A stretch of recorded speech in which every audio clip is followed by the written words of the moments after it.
Senhor presidente, eu pergunto a este parlamento, para que é que nós servirmos? Por que a gente ainda existe? O Supremo Tribunal Federal decide tudo por nós. Todas as matérias de interesse nacional estão sendo decididas pelo Supremo. Por que a gente está gastando dinheiro com deputado, com senador, em manter a Câmara dos Deputados, os consultores, os analistas, as audiências públicas? De que serve todo o trabalho que nós fazemos aqui se o Supremo Tribunal Federal legisla e decide por todos nós? Quando um eleitor meu me pergunta: "Olha lá, Kim, você não entrou com 300 mil votos, faz alguma coisa, o que você pode fazer sobre o julgamento de aborto?" Eu digo: nada, não tenho poder nenhum. O que você pode fazer sobre o julgamento da contribuição do imposto sindical, da contribuição social? Nada, não tenho poder nenhum. De que adianta ter centenas de milhares de votos se eles não significam nada na hora de decidir os destinos do país, as leis do nosso país, como o nosso país vai ser governado, quais são os rumos desse país? O Supremo decide por nós. Por que nós não fazemos uma entrega simbólica, uma chave do Congresso Nacional e entregamos para o Supremo Tribunal Federal? Porque não restou nada para a gente decidir. Aborto, que é uma das matérias mais caras e mais importantes para a sociedade brasileira, quem vai decidir é o Supremo Tribunal Federal. E a nossa Constituição, que garante o direito à vida desde a concepção, absolutamente ignorada. A letra da Constituição não vale de mais nada. Sobre drogas, também um assunto de interesse deste parlamento. E aqui não interessa se você é a favor da legalização das drogas ou contra a legalização das drogas. O que interessa é que esse debate tem que ser feito aqui, dentro desse parlamento. Senão esse parlamento não tem razão de existir. Nenhuma Suprema Corte em nenhuma democracia desenvolvida decidiu pelo parlamento se as drogas são legalizadas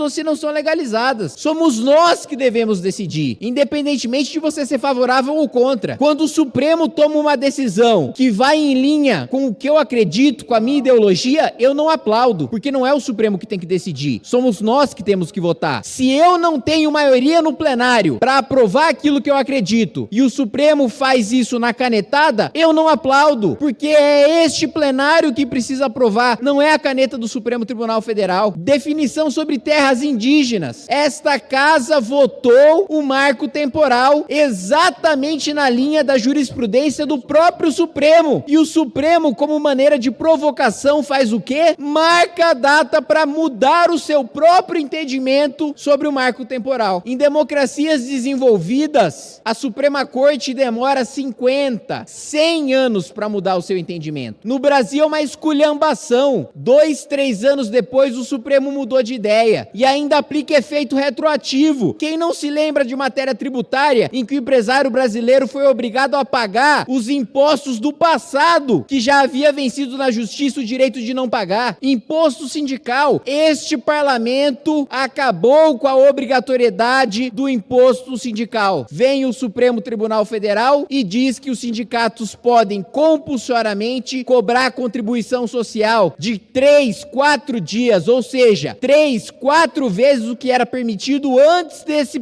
parlamento proibir a compulsoriedade da contribuição sindical. Anulação das provas envolvendo a Lava Jato. Veja só, um dos argumentos que mais foram utilizados pelos petistas, pelas esquerdas, é que as provas eram ilícitas. As provas eram imprestáveis. O método de obtenção de provas foi ilegal. O que é que o Supremo utilizou para anular os acordos de delação dos executivos que admitiram cometer corrupção e que deram provas mostrando que pagaram para políticos corruptos? O que o Supremo usou como base para anular essas provas? O fruto do hackeamento dos celulares do então juiz Sérgio Moro e da força-tarefa da Lava Jato. Prova ilegal. Se eu invado o celular de alguém, eu não posso usar o conteúdo das mensagens como prova para acusar nem para condenar ninguém. A prova é imprestável, é ilícita. E o Supremo ainda assim continua. Onde estão os nossos senadores? Onde está o Senado? Vários senadores se elegeram dizendo que eram de direita. Vários senadores se elegeram dizendo que eram conservadores, que eram liberais, que iam defender o parlamento. Cadê? Não tem senador nesse parlamento. Tem nota de repúdio. Olha, nós repudiamos essa decisão que o Supremo tomou. Nossa Senhora, o Supremo está muito preocupado com a nota de repúdio do Senado da República. Nota de repúdio, qualquer adolescente de Twitter escreve. Não precisa eleger um Senado inteiro para isso. Mais do que isso, eu ainda defendo que o Supremo Tribunal Federal, assim como ocorre com as cortes europeias, seja retirado do Poder Judiciário, porque concentra muito poder. Tem que julgar apenas leis, não tem que julgar pessoas, não tem que julgar casos concretos, tem que julgar leis abstratas, como as cortes autônomas constitucionais europeias fazem. O Supremo concentra o poder de julgar as leis e de julgar quem julga os ministros do Supremo, que são os senadores. Nós temos que separar esse poder. Uma corte julga políticos, outra corte julga leis. É o que acontece na Europa. Eu não estou defendendo nenhuma loucura aqui, não. Estou defendendo um modelo que funciona há mais de 100 anos. O Supremo enviou para essa casa um projeto que altera as regras para a ADPF, Arguição do Descumprimento de Preceito Fundamental, ADI, ADC, ADO, está em tramitação nesta casa. E o prazo de emendas acaba hoje.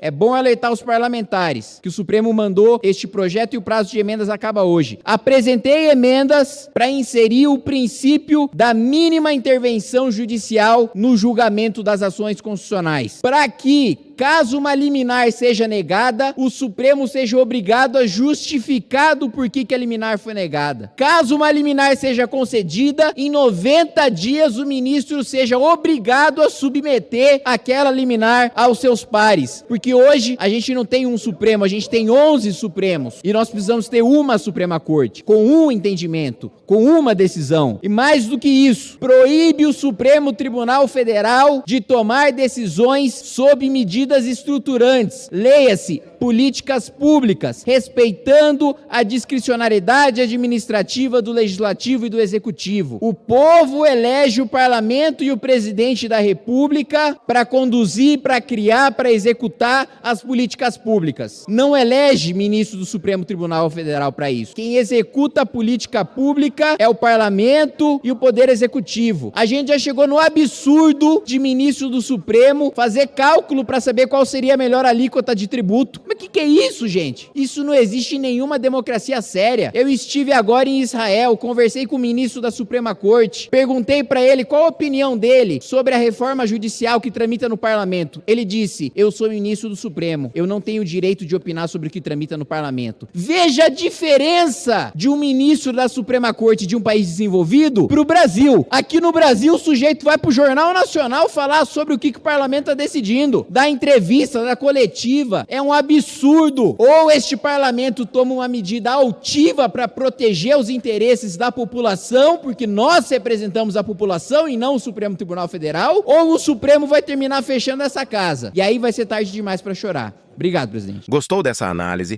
Assista às lives no canal do MB Live TV ao meio-dia, 3 horas da tarde e às 18 horas da noite.